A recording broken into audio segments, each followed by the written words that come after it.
What's up, CFO gang? It's your boy J Tuck, real Cowboys fans stand up, and you are now tuned into the Cowboys fans only channel. So if you are new, or if you just like Dallas Cowboys content, NFL draft content, comment, like, subscribe, somewhere down there, and be sure to turn that notification bell to make sure you don't be missing out when we drop these videos. So speaking of videos, I want to say thank you to everyone who watched and shared yesterday's video about Amari Cooper. A lot of interesting conversations, a lot of interesting discussions down in the comments, and I value everyone's opinion. You know, I think that sometimes people feel like I'm the overseer and my word is the word. Nah, this isn't the church of Tuck, right? And what I say goes. I'm not like that as a content creator. We have open discussions. It's about the community all getting our voice heard. Now, if you're trolling and just being on some then I ain't gonna listen too much to what you got to say. But you know, I know a lot of people had some very interesting takes, interesting thoughts about Amari Cooper staying in Dallas, or should we move forward? Now, the flack that I got with yesterday's video necessarily wasn't about Amari Cooper. It was more about CeeDee Lamb. And you know, I posted this tweet this morning on Twitter at JTuck151. Definitely give me a follow. And if you read the tweet, just want to clarify, I'm not going to be robbing banks literally. I play GTA 5. I'm a gamer outside of all this. You know, I do on the weekends. Playing PlayStation is my thing. So if you play PlayStation, follow your boy there, because I love to, you know, rob a bank or two with you and give good this money. So that's what I do on the weekends to kind of calm me down. You know, it's crazy. But I posted this breakdown on CeeDee Lamb, and I said I wasn't gonna do a film breakdown, a film study, go too in deep, because you know I'm in the draft mode right now, and I really don't want to backtrack. But a lot of people are saying CeeDee Lamb is not ready to be an outside wide receiver. He's not a number one wide receiver, as I mentioned yesterday. And when I did the research, the games where CeeDee performed the best, he primarily played on the outside. You go back to Tampa, you go back to the New Orleans game, and then also the New England game, like those big CeeDee Lamb games, he didn't play in the slot. And things really kind of went downhill for CeeDee after week 10. And what happened after week 10? Michael Gallup returned. So, you know, for the people who really say he can't be an outside wide receiver, I beg to differ. Now, y'all know I work for y'all. You know, I try to be the voice of the people. If y'all want me to pull the tape and the files, I definitely can do so. But I'm kind of chilling in draft mode because I got to get y'all these draft videos out as well. But if y'all want me to do a breakdown, I can show you clearly that CeeDee Lamb has what it takes to be an outside wide receiver. And of course, as I said yesterday, right, he's not a route runner like Amari Cooper. No one's a route runner like Amari Cooper. And I posted this, right? Deebo Samuel, right? Everyone loves Deebo right now. So all you're hearing, Deebo this, Deebo that. You feel like you're watching a Friday movie, right? But when it comes to Deebo Samuel, his yards per separation per target is one of the lowest in the NFL. Deebo Samuel isn't an elite route runner, but he is clearly the San Francisco 49ers' number one wide receiver. As I said yesterday, neither was Dez Bryant. There's a lot of guys in the NFL who are not elite Amari Cooper type route runners are still number one wide receivers. The next thing they bring up is the drops. I said, okay, if you want to say CeeDee Lamb drops the ball too much, I'll buy it.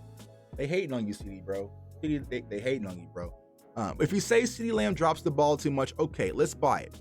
But I saw a guy in the Super Bowl who I also love, Jamar Chase. He had 11 drops. Everybody loves Justin Jefferson, who was in that same draft class. He had 7 drops. So it isn't like, you know, CeeDee Lamb is way up here with his drops and everyone is down here. I know Amari Cooper had 3 because Amari Cooper is a little bit more reliable than CeeDee Lamb and a lot of wide receivers in the NFL. But I am not concerned about the lack of concentration when it comes to CeeDee Lamb. If that's all you have to tell me I need to clean up for him to be a number one wide receiver, that can be done immediately. So I have no qualms about CeeDee Lamb being a number one wide receiver if, listen to me, if we move on for Amari Cooper. But I don't want to, because I said that in the video. So, you know, I know a lot of people like always want this Civil War thing when it comes to Dallas Cowboys players. It doesn't have to be a fight all the damn time. I like both of them. Now, do I love CeeDee Lamb more than Amari Cooper? Absolutely, yes. But I feel like Amari Cooper still brings us value. The next topic I want to dive in quickly to is free agency. And I'm going to be quite honest with y'all because we're family. I haven't spoken much about free agency. Now, I know it's a critical piece of team building, But y'all know, man, when it comes to free agency in the Dallas Cowboys, it's boring. You know, my guy Rome, Cowboys fan talk, salute to my guy. He just dropped a video about Tyrann Mathieu. I've been wanting Tyrann Mathieu for so long. It just ain't gonna happen, so I'm not getting my hopes up. So when I'm looking at free agency, I'm looking at guys who might fit the Stephen Jones type model mold that we could bring in. And I know a lot of people, we had a lot of draft talk today on Twitter as well about, you know, where do we go with offensive guard? Do we draft a center, possibly just fixing the O-line? I know how people were last year about fix the damn defense. That seemed to be the trend and motto. This year it seems to be fix the damn offensive line. But here's my thing. I have two questions. When it comes to the offensive line, we know the left guard position is going to be the hole, because me personally, y'all, I do not think they're going to move on from Tyler Biadasz this quick in his career, right? We've seen the jump that Terrence Steele was able to make from pretty much year 1 to year 2. I know Tyler kind of had a few games in his rookie season, but last year was his full starting season as the center for the Dallas Cowboys. I feel like they're going to give him another opportunity to take that leap. So I think that Tyler Biadasz is going to be the center. So I know a lot of people are high on Tyler Linderbaum out of Iowa. I just don't see the Cowboys making that pick personally, right? Now, the next conversation when it comes to the left guard position. This was the topic of discussion throughout the season, right? With the whole best 5 scenario. We do not know what the conversation is between Lyle and Terrence Steele. What's the thought process? Because, you know, Lyle has his suspension, but then he came back, he got his job back, and they were moving some things around. So if they are going to listen to the content, right? Listen to the community and move Lyle Collins back to guard and have Terrence Steele at right tackle, now does the necessity to get a left guard at number 24, is that really a priority? I think not. So then at that case, you might want to look at taking a linebacker. You might want to look at taking an edge rusher. You might want to look at taking a wide receiver or a safety. So I think that the position gets devalued depending on what they're thinking internally as far as the offensive line is concerned. So we definitely got to keep our eye on that. But another guy that I've been looking at was Lakin Tomlinson, guard out of San Francisco. Great guy.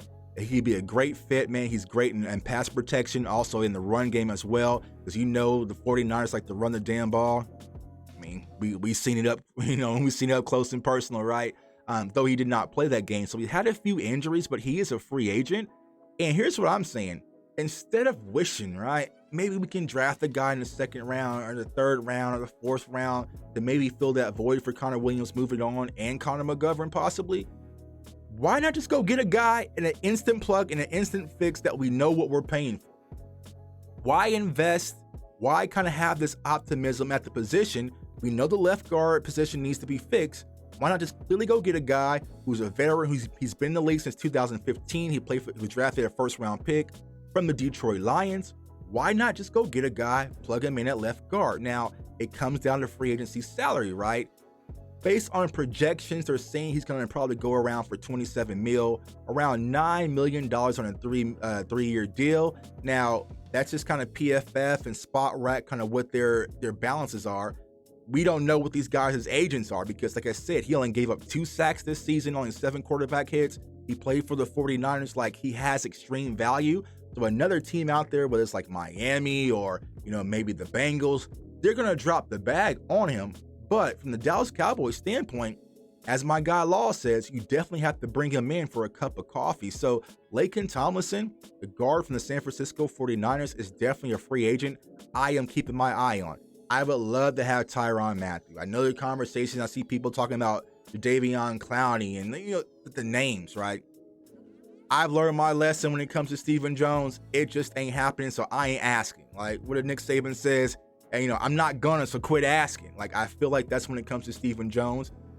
Also, speaking of safety, salute to my Star Gang family. We were having a conversation about maybe bringing in Marcus May from the Jets safety. You know, a guy who's kind of had some injuries here and there, but he has some upside, 1-year deal kind of guy. So we'll definitely keep our eyes on that.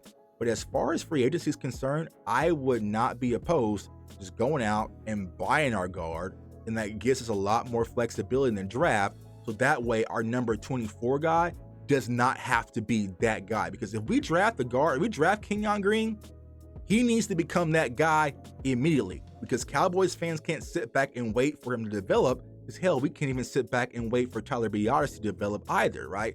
So if we need a guy to really shore up that offensive line, I would go get a free agency, or as I mentioned prior, move Lyle maybe back to guard, or come up with a strategy to get some real veteran strength out there, but also get a new offensive line coach. So there's a few different options that we can go to when it comes to shoring up this offensive line. I think the Cowboys are going to address it, but Lakin Tomlinson, guard from the San Francisco 49ers, is a definitely guy we're going to talk about. We're going to show some video on, and maybe the Cowboys will bring him in for a cup of coffee, man. It's your boy J Tuck. Comment, like, subscribe. Follow me on Twitter, Instagram, and TikTok, JTuck151, and of course the YouTube channel. Y'all run it up. Thank you for all the shares. Thank you for all the subscribers, all the likes. I appreciate you, man. You guys keep me going. I do this for you. I cannot say that enough. You guys keep me going. There's some days where I'm just like, I'm done. I'm over it. And I felt like yesterday, honestly, that's why my video is kind of like, I was like, man, I had talked to so many great people in this content community. Like, Tuck, you can't quit. You can't stop. You got to keep going. You got to keep going. You got to keep going. If I do that for y'all, I want to be the voice of you guys, the viewer, and amplify that and use my platform and really build this Cowboys community, man. So I appreciate each and every one of you. Have a great Friday. I want everyone to stay safe, to stay blessed, stay encouraged. Go Cowboys. Peace. Stop hating on CeeDee. Just cut it. CeeDee, they hating on you, bro. Tell them to cut it out. Peace.